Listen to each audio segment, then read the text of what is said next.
धृति का परिवार भले ही गांव का था लेकिन बहुत समृद्ध और पैसे वाला था। गांव में उसकी 3 दूध की डेयरी थी। अपनी आटा चक्की लगी थी। करीब 50 गायें और उतनी ही भैंसें थी। कानपुर शहर में मुखिया जी की पशुओं के चारे की दुकान थी। खेत खलिहान तो थे ही, इसके अलावा काफी पुश्तैनी जमीन जायदाद थी। सो अलग गांव में मुखिया जी का रुतबा तो था। धृति ने बड़े मन से गुझिया बनानी शुरू की। अपने मायके की रसोई में निडरता से फुदकती घूमती धृति यहाँ मॉड्यूलर किचन में हर चीज को हौले से छू रही थी कि कहीं फिर से उससे कोई गलती न हो जाए। नौकर उसे जैसे बताते थे वो वैसे ही कर रही थी। यहाँ सामान तो सब वही था लेकिन उपकरण आधुनिक थे जिनमें से कुछ तो धृति ने कभी देखे ही नहीं थे।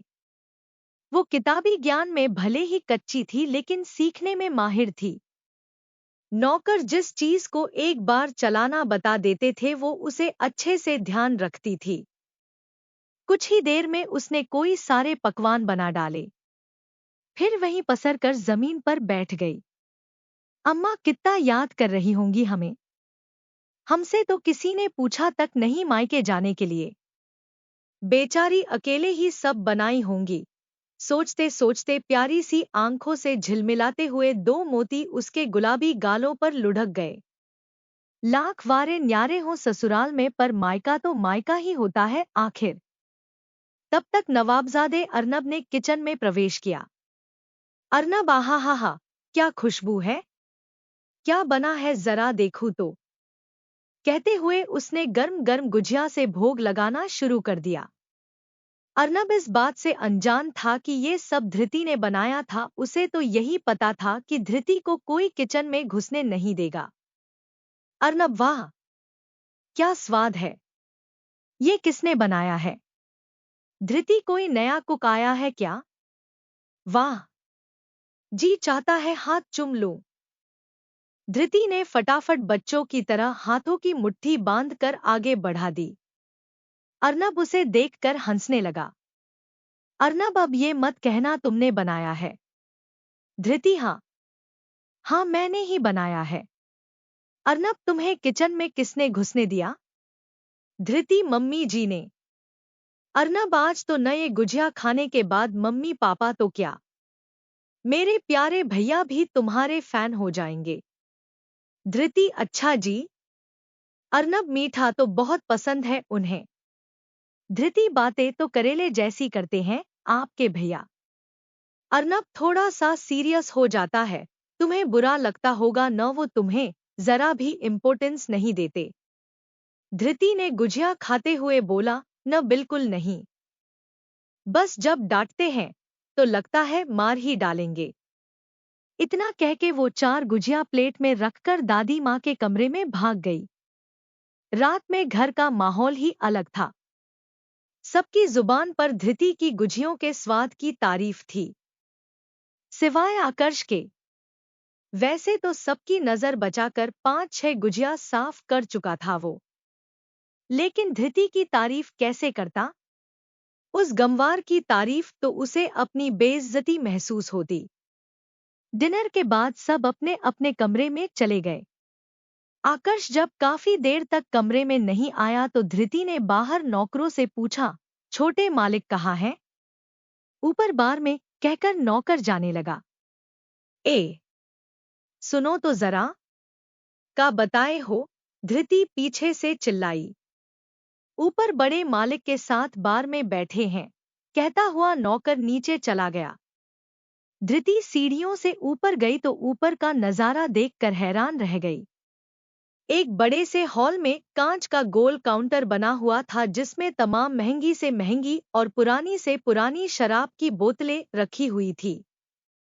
काउंटर के पास पड़ी सोफानुमा बड़ी सी कुर्सियों पर आकर्ष और उसके पिता रक्षित बैठे हुए जाम लगा रहे थे। यही एक जगह थी जहां आकर्ष अपने पिता के साथ कुछ देर बात कर लेता था, वरना जब से उन्होंने धृति से उसकी शादी कराई वो तो अपने पिता से सीधे मुंह बात भी नहीं करता था। घोर कलयुग। धृति अपने दोनों हाथों को कानों से छुआती हुई बोली।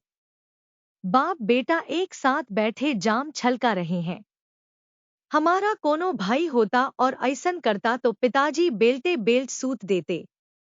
बेल्ट से उसे अपने गांव की सहेली रिंकी और मोनी की याद आ गई। रिंकी के ब्याह को तो 3 महीना भी नहीं हुआ था जब मायके आई तो उसने बताया कि उसका आदमी रोज रात को शराब पीकर आता है और उसे बेल्टों से खूब पीटता है।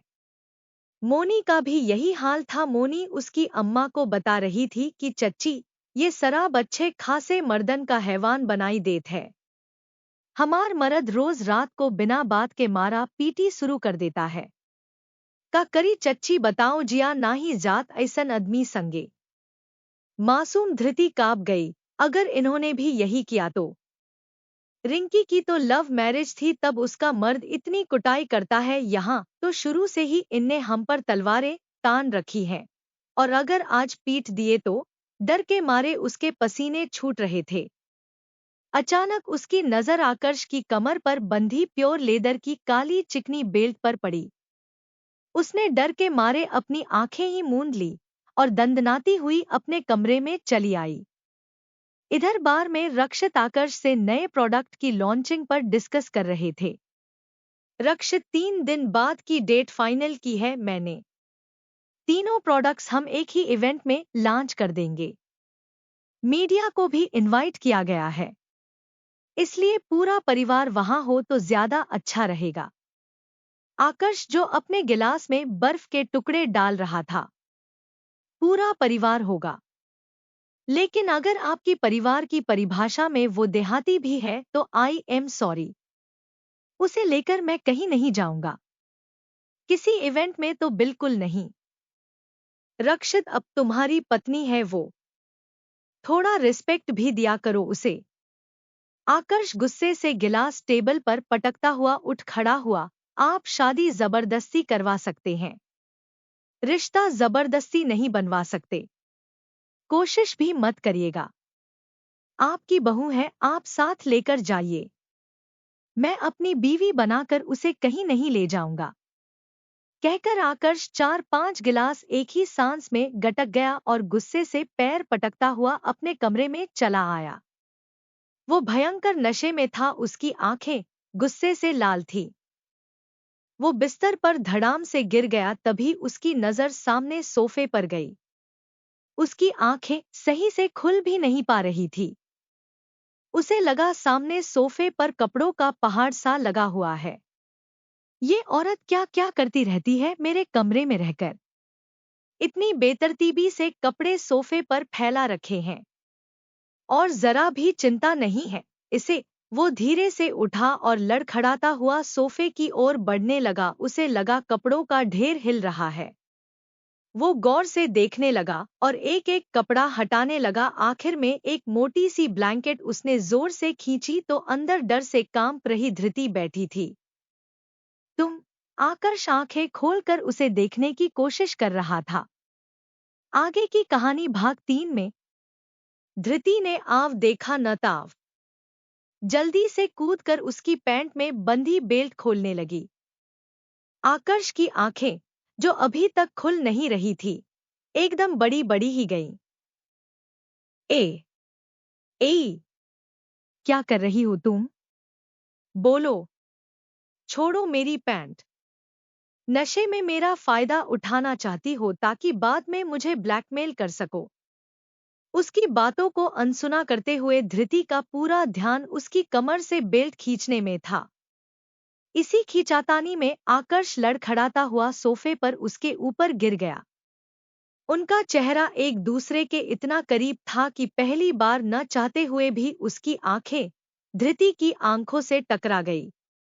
2 मिनट के लिए आकर्ष मानो उसकी झिलमिलाती आंखों की गहराइयों में खो सा गया। लेकिन धृति का पूरा ध्यान अपने मिशन पर था। इतनी देर में उसने आकर्ष की बेल्ट उसकी कमर से निकालकर सोफे की दरार में घुसा दी और उसे देखकर अपनी घनी काली पलकें जल्दी जल्दी झपकाने लगी। आकर्ष को वक्त लग गया उसके जादूभरे काले नयनों के मायाजाल से मुक्त होने में। आप मुझे मारेंगे ना? नहीं। आकर्ष अभी भी हिप्नोटाइज था। शराब क्यों पी फिर? ताकि उस दर्द को कम कर सकूं जो तुमसे जबरदस्ती शादी कराकर मेरे माँ बाप ने मुझे दिया है। आकर्ष की आंखों में आंसू आ गए। वो सोफे से उठा और बेड की तरफ बढ़ते हुए बड़बड़ाने लगा, उन्हें क्या लगता है तुम्हें जबरदस्ती मेरे गले बांधकर उन्होंने अपनी जिद पूरी कर ली। वो जीत गए। न, बिल्कुल नहीं। मैं कभी तुम्हें अपनाऊंगा ही नहीं। मैं उन्हें जीतने नहीं दूंगा। अगर शादी कराना उनकी जिद थी तो ये मेरी जिद है, कहकर वो धड़ाम से बेड पर गिरा और सो गया। 3 दिन बाद पूरा परिवार शाम के प्रोडक्ट लॉन्च इवेंट के लिए तैयार हो रहा था। रक्षित और शोभा भी अपने कमरे में तैयार हो रहा था। रक्षित धृति के लिए कपड़े और ज्वेलरी वगैरह उसे दे दो जो वो आज शाम पहनेगी। शोभा जो अपनी वार्डरोब से साड़ी सेलेक्ट कर रही थी थोड़ा गंभीर हो गई। शोभा, आपको लगता है आपका लाडला उसे अपने साथ ले जाएगा? शोभा की बात सुनकर रक्षित अपना सर झुकाकर बिस्तर पर बैठ गया। रक्षित, कभी कभी लगता है मैंने अपनी जिद में उस बच्ची के साथ बहुत गलत कर डाला। मुझे लगा था एक न एक दिन आकर्ष उसे अपना ही लेगा। शोभा रक्षित के कंधे पर हाथ रखकर बैठ गई। शोभा, नहीं रक्षित, आपने कुछ भी गलत नहीं किया। पहले मुझे भी वो पसंद नहीं थी, लेकिन धृति के घर में आने के बाद से मुझे लगने लगा है आकर्ष को उससे प्यारी जीवन साथी कभी नहीं मिल सकती थी, और इस बात को आपका लाडला जल्द ही समझ जाएगा। रक्षित, पता नहीं उस मासूम पर क्या बीतती होगी जब ये उसके साथ ऐसा व्यवहार करता होगा। शोभा ने रक्षित का हाथ पकड़ते हुए कहा, कुछ भी नहीं सोचिए, हम हैं न अपनी बहू को प्यार देने के लिए। शोभा ने एक ब्यूटी पार्लर में कॉल करके एक असिस्टेंट को बुलवाया और उसे धृति को तैयार करने को कहा। शाम को सभी तैयार होकर धृति का ही वेट कर रहे थे। आकर्ष ऑफिस से आने ही वाला था। पार्लर वाली धृति को लेकर उतरती है। पर्पल और वाइट फूलों वाली सिंपल सी ऑर्गेन्जा साड़ी में बालों का सुंदर सा जुड़ा बनाए धृति ने गले में अपनी सासू माँ का दिया हुआ पतला सा डायमंड नेकलेस पहना था। कानों में मैचिंग छोटे छोटे ईयररिंग्स थे और हाथों में डायमंड के जड़ाऊ कंगन। चेहरे पर बहुत मामूली सा मेकअप था, मांग में लाल सिंदूर और माथे पे चमकती पर्पल बिंदी। धृति अब सचमुच किसी हाई सोसाइटी की वेल मेंटेन हाउसवाइफ लग रही थी। उसे कोई देहाती नहीं कह सकता था, बशर्ते वो अपना मुंह न खोले। तो शोभा तो उतरते ही धृति की बलाएं लेने लगी और अपने काजल से उसके गले के पीछे टिका लगा दिया। धृति इतनी सुंदर लग रही थी कि एक बार अर्नब की भी नजर उस पर टिक कर रह गई, लेकिन उसने अपना सर झटका और फिर से उसे छेड़ना शुरू कर दिया। आज तो किसी का कत्ल होने वाला है, उसने धृति को आंख मारते हुए कहा। किसका? धृति ने मासूमियत से अपनी आंखें बड़ी बड़ी करते हुए कहा। उनका, अर्नब ने सड़ा से मुंह बनाते हुए दरवाजे से आते हुए आकर्ष की तरफ इशारा किया। सब तैयार थे, बस आकर्ष का इंतजार था। उसके आते ही रक्षित ने सबको कार में बैठने को कहा। आकर्ष की नजर धृति पर पड़ी तो मानो बिजलियां सी टूट पड़ी। ये तैयार होकर कहाँ जा रही है? आकर्ष गुस्से से चिल्लाया। हमारे साथ जा रही है, रक्षित ने गंभीर होकर कहा। इसका वहां कोई काम नहीं है और मैं इसे अपने साथ कहीं लेकर नहीं जाऊंगा। इससे कहिए अभी के अभी वापस जाए। वो आएगी। तुमने ही कहा था न कि तुम उसे अपनी बीवी बनाकर नहीं ले जाओगे, लेकिन हम तो उसे अपनी बहू बनाकर ले जा सकते हैं न? वेरी गुड, आकर्ष गुस्से से तालियां बजाने लगा। अच्छा है, ले जाइए, बिल्कुल ले जाइए, अपनी बहू को ही ले जाइए। मैं नहीं जा रहा, कहता हुआ गुस्से पैर पटकता अपने कमरे में चला गया। आकर्ष, रुको। आकर्ष, अब की बार रक्षित की आवाज में भयंकर गुस्सा था। अगर तुम इसी वक्त वापस नहीं आए